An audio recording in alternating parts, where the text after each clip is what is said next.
Hi, creative friends. This is Soraya, and thank you so much for being here.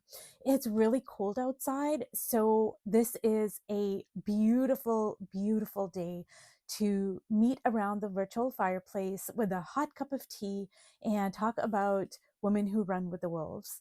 So, today I am going to talk about creativity and intuition. So, I haven't even got to the bulk of the book yet. I'm still on the introduction, which is called Singing Over the Bones. And I mean, as you can see, this is a very thick book here. And like I said, with this particular book, every word, every paragraph, every chapter holds eons and eons and eons of meaning because she does delve into the archetypes. So when she says, for example, she writes down, bones or singing over the bones. Well, because she's a Jungian um, analyst, the word bones has like eons and eons and eons of information. So, in reality, every single word potentially in this book, every sentence, volumes can be written about it because she's talking in a symbolic sense.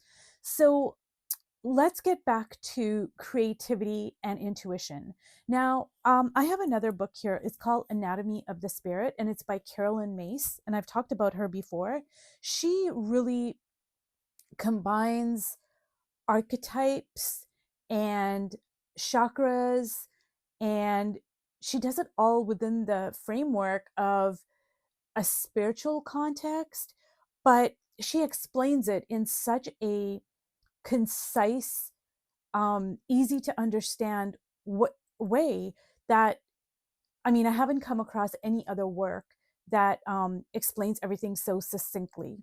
So I only have a very rudimentary understanding of the chakra system. I'm always learning. And with this series, just like with my art, I never want to come across as, I'm an expert, because I am certainly not that. I am a student. I'm always a student of life, of my art, of just all these different aspects of life, healing, etc. And I'm always learning. So about the chakra system, okay, so the let me see if I can. Okay, so the chakra system, obviously, it comes from Hinduism. We have a very robust and long history of talking about the chakra systems, and it gets very, very detailed. And I'm just a beginner. So, from what I understand, creativity and intuition both belong to the second chakra, which is the sacral chakra. And isn't that interesting that both creativity and intuition both belong in the same chakra? Because that's exactly what Dr. Clarissa Pinkola Estes is talking about in the introduction, Singing Over the Bones. She says that, if we are not in touch with our intuition, which is the wild woman archetype, that's what, the wild woman archetype embodies the intuitive self, the wild self, the expansive self, the true self, the self that is in alignment with themselves. They are not attuned to what is going on in the outside world. And I don't mean that in a myopic and selfish and restrictive way, whereas, you're just like very immature and you're just not paying attention to anything outside of yourself. That's not what I mean at all. What I mean is that we're not looking outside of ourselves for our sense of validation and worth and love. We're not looking in bad relationships or any relationships, really, whether it's a relationship you have with your child or your family or your partner or friends or whatever. We are looking inside of ourselves for all of those things. So what that means to me is, just say I do a painting, and if somebody likes it, okay, great, thank you. If somebody doesn't like it, okay, great, like, thank you. So it's kind of the Buddhist um, sense of detachment, which is, whatever happens, to have equanimity of mind, because you're not looking to the external world for your sense of self. That is what Dr. Clarissa Pinkola Estes is talking about when she's talking about the wild woman archetype. We are looking within. And from this space, we can be creative. But if we're not looking from within, ourselves for those things, if we are constantly searching outside of ourselves for approval, for validation, for this, for that, for whatever, we can't create from a healthy space. All of our creativity is going to be restricted. It's going to be oppressive. It's not going to be, it's not going to be from a true space of expansiveness. So it's not really going to be creativity. We're just going to be like kind of running and running and running, but not really going anywhere, type of thing. So, now, the great thing about Carolyn Myss, and I totally recommend this book, Anatomy of the Spirit. Actually, I recommend all of her books and all of her audiobooks and anything.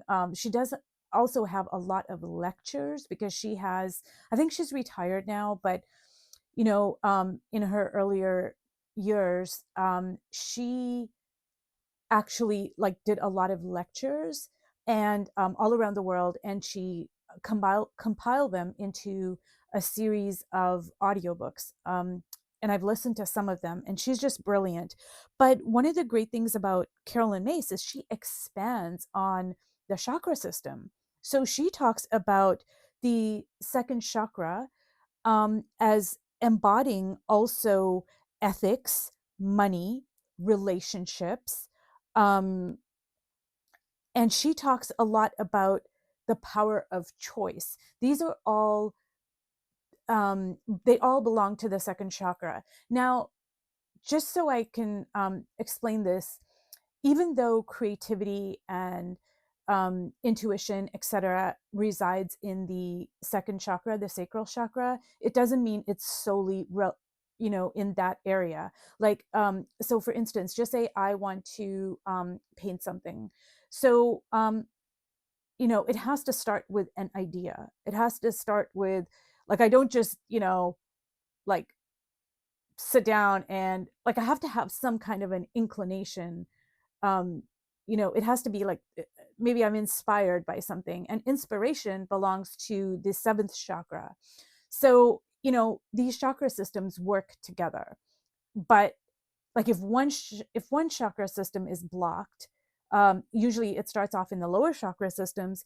If that is blocked, then your upper chakras are going to be blocked. So for instance, your first chakra is responsible for, um, from my understanding, I think it's things like, your basic, um, like your basic human needs, like food, shelter, water, safety. So Maslow's hierarchy of needs is just the very base of it. But just say like, there could be a poet, for instance, and he's trapped in a war zone, like a literal war zone. Well, he's not going to be able to be inspired, and none of his other chakras are going to be able to function properly, because he's just worried about, his day-to-day survival. So that is a good example of, you know, while all the chakras do work together, and, things are not like just confined to one chakra. So creativity is it dominates in your second chakra, and it's also, your second chakra is also responsible for sexuality. So all of these things kind of work together.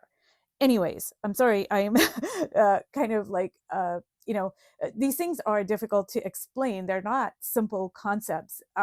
So Carl Jung, when he wrote about archetypes, he didn't just confine it to the area of psychology. He expanded into anthropology and philosophy and religion and literature. So it is all encompassing, because a collective unconscious is it is a it's symbolic, which is why when you read a couple of sentences in this book, somebody can probably take, you know, a paragraph of Dr. Clarissa Pinkola Estes's book and write a dissertation about it, because it is so all encompassing.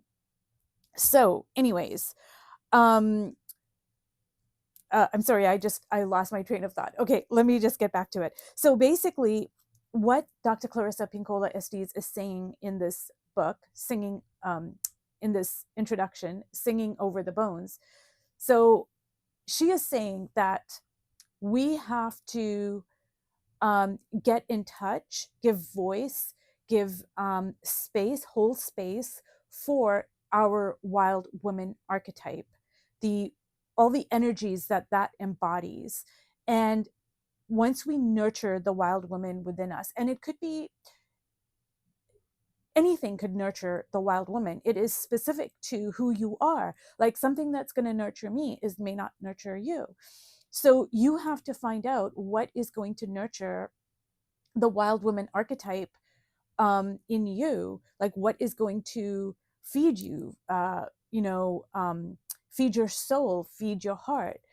And for one person, it could be traveling, it could be um, exercising, it could be going for a walk, it could be meditating, it could be reading a delicious book that you're not supposed to read, you know, because maybe, you know, your tribe or your religion or your, you know, whatever, insert whatever here, says, well, you're not supposed to read this and you're not supposed to do this, but you really want to do it. It makes you happy. It it just feeds your soul.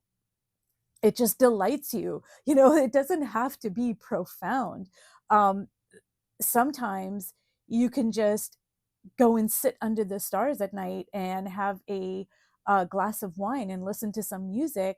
But, you know, in some very restrictive cultures, you're not allowed to do that, especially as a woman. You are just forbidden from doing things that just delight you, make you happy, um, make you light filled, um, produce a sense of wonder and curiosity. And that's how we feed the wild woman. And by feeding the wild woman, we are actually feeding our creativity. We are feeding our creative force. Those things are not separate from each other. You can't separate what delights your soul, the wild woman archetype. You cannot separate that from creativity. And in Hinduism, there is a goddess, Shakti. And to me, she embodies the wild woman archetype in her full splendor, in her delicious creativity, in her power, in her strength, in her discernment, grace, humility, sense of um, just delight, you know. And I'm going to make another video about Shakti, because I was on YouTube actually a couple of weeks ago, and I was trying to look for videos on Shakti explained. And a lot of the videos I came across, actually, I shouldn't say a lot of the videos, there weren't a lot of videos that were out there, but the ones I came across were, you know, either by a man, and you know, that perspective is useful, but Shakti is a female energy. It is, she's a female energy. So I just think that while the perspective from a male is, you know, is valid and important, it's not going to give you the same perspective as that from a woman. And then the second issue I came up with is, I think that when somebody who is raised within Indian culture and within that male, like very patriarchal culture, when they're explaining what the concept of Shakti is, I just think it's limiting at best. So, you know, I just think that a female perspective is more, female perspectives are needed. So I am going to do a video on Shakti. And in Hinduism, again, that is the divine female creative energy, power, archetype, if you will. So, I'm going to get back to what Dr. Clarissa Pinkola Estes is saying, and I'm going to relate it to my own life. Uh, for instance, female artists in within Indian culture, female artists, and I include that, that comes under the umbrella of, say, writers, poets, etc. Now, for some reason, dancers, like traditional Bharatanatyam dancing in India, which is considered, it comes under the umbrella of the arts and creativity. For some reason, women are given the space to do that. But when it comes to other kinds of arts, fine arts, there is something very offensive to the patriarchal system of a woman artist. It's dangerous in the sense that women can actually be killed for being an artist.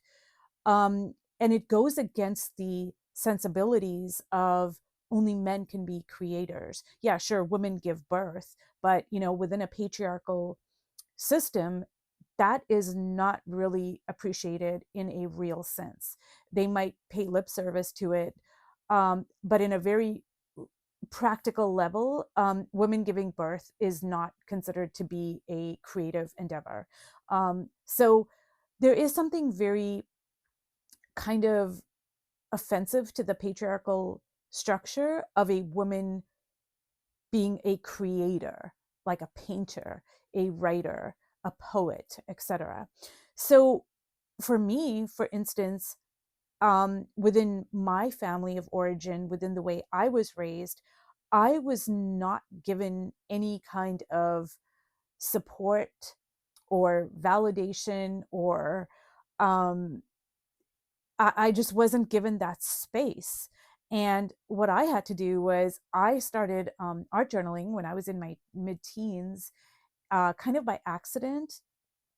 I started just writing like in a diary, to process my emotions, because my teens were really a horrific time for me with everything that I was experiencing, in terms of my abusive family. And I was growing up. I could see things more clearly than I could when I was, say, 7 years old.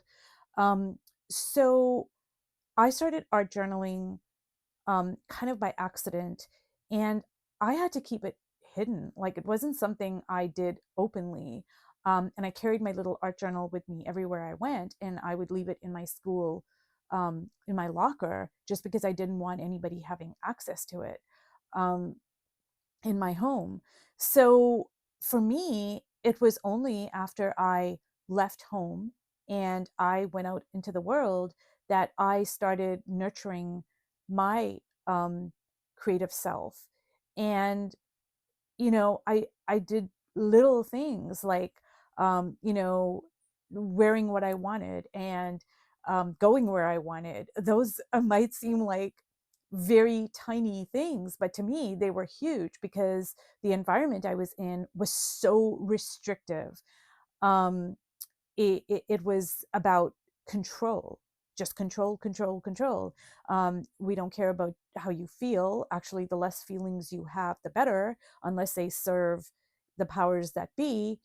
All we're interested in is the way things look, appearances. So that was very, very stifling to my creativity.